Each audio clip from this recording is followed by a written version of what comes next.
I have analyzed dozens of paintings on my channel, and this is by far the most mysterious one.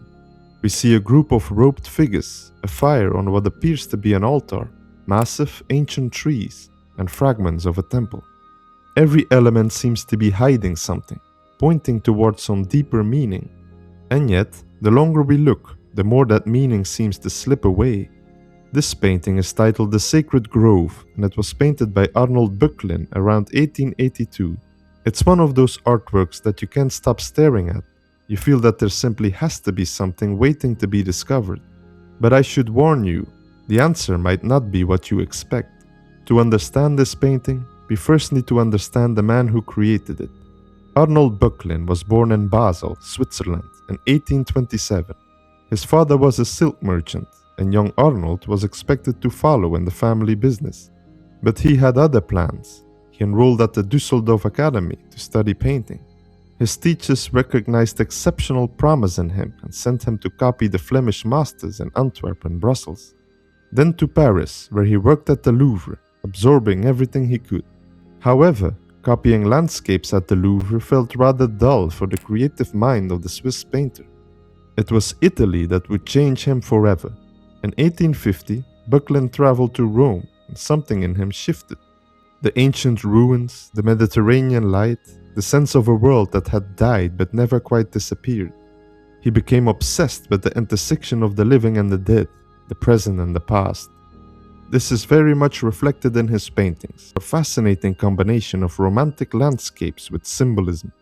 Böcklin's personal life was marked by tragedy. His first fiancée died before they could marry. A second woman refused his proposal. Eventually, he married Angela Pascucci in Rome, and together they had at least 14 children. But death was never far away. At least 5 of those children died in infancy, and several more died before Böcklin himself. He saw child after child be buried, and this grief is important to understand his paintings. In 1872, he painted a self-portrait that became one of his most famous works. In it, he stands at his easel, brush in hand, while behind him, a skeleton plays a violin with only one string. He painted himself with death literally whispering in his ear. The tragedy is that this wasn't some sort of clever metaphor to Böcklin.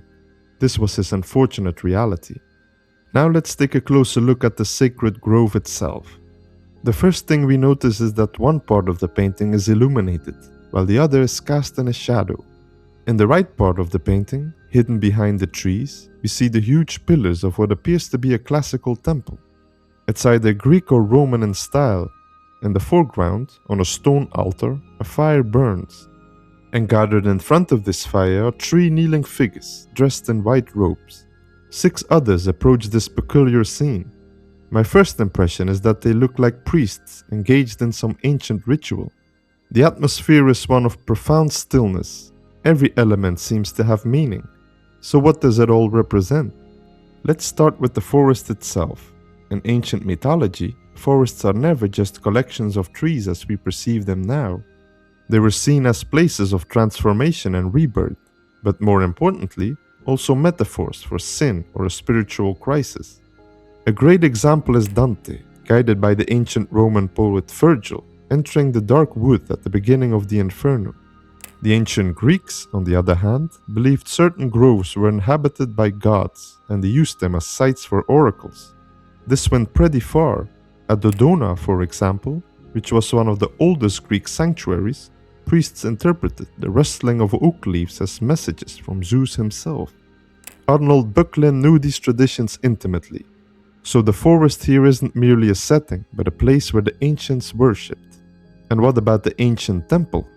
Classical ruins were a powerful symbol in 19th century art. They represented the grandeur of ancient civilization, but also its inevitable decline. As you can see, the pillar of the temple in Böcklin's painting is half in light and half in shadow. But this raises a question worth asking. Who or what are these people worshipping? Böcklin never told us. The robed figures are anonymous, so we will never know. Several theories have been proposed though. Perhaps they represent something universal, humanity's eternal need for the sacred. These figures, however, look more like ghosts from a past, long-forgotten world. The fire on the altar is likely a symbol of human ritual. Fire has been central to this since the beginning of civilization.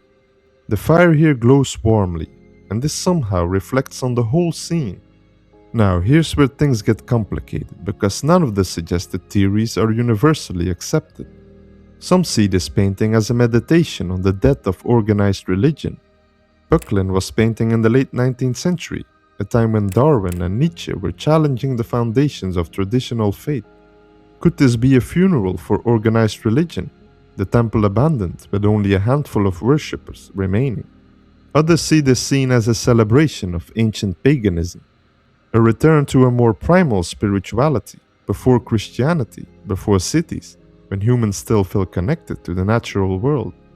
Still others focus on the theme of time, the autumn leaves, the crumbling temple, and the ancient trees that have witnessed centuries.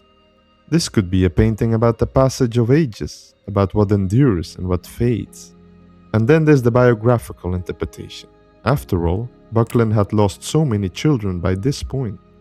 Perhaps the sacred grove is a kind of afterlife, a place where the dead gather in peace. When this interpretation is true, the white-robed figures could be souls, not priests. This might even explain why they look so ghostly. This theory also suggests that the fire on the altar could be the eternal flame of memory. Each of these interpretations is compelling, and each has some form of evidence to support it. And yet, and this is the painful part when analyzing this painting, none of them feels quite complete. Because no matter which interpretation you embrace, the painting always seems to hold its secret just beyond reach. And here is where I want to share something Buckland once said. It explains a lot, not just about this painting, but about all his art. He believed that art should summon realities. It shouldn't be perceptible through reason and the senses. Think about what that means. He wasn't trying to communicate an idea that could be put into words. Instead, he was trying to create an experience that bypasses the intellect entirely. Does this mean that when you stand before this painting, you're not supposed to figure it out? Are we supposed to feel something that can't be named?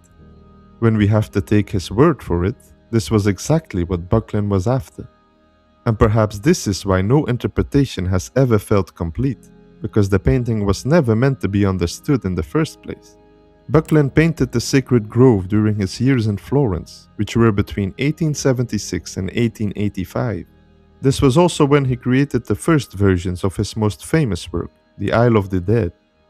Both paintings share the same quality, a dreamlike atmosphere that invites interpretation but resists conclusion. Giorgio de Chirocco, the founder of metaphysical painting, said of Buckland, "Each of his works is a shock. They aren't ideas nor lessons, but shocks, something that hits you before your mind has time to analyze it." I never gave much weight to de Chirocco's quote until I found out Buckland also painted a second version of the Sacred Grove in 1886. It feels cold, and somehow it also makes you feel uneasy the moment you look at it. Unlike in the first version, the trees grow outward. There are more figures, and more of the ancient temple in the distance is visible. But does this version explain the painting's secrets? Does it reveal a deeper meaning that the painter encoded in this work? Unfortunately, we remain stuck with the same questions and are left with the same vague answers. Perhaps Giorgio de Chirocco was right all along. If you want to admire the original version of the Sacred Grove, you have to visit the Kunstmuseum in Basel, Switzerland, not far from where Buckland was born. The second version hangs at the Hamburger Kunsthalle, one of the largest museums in Germany.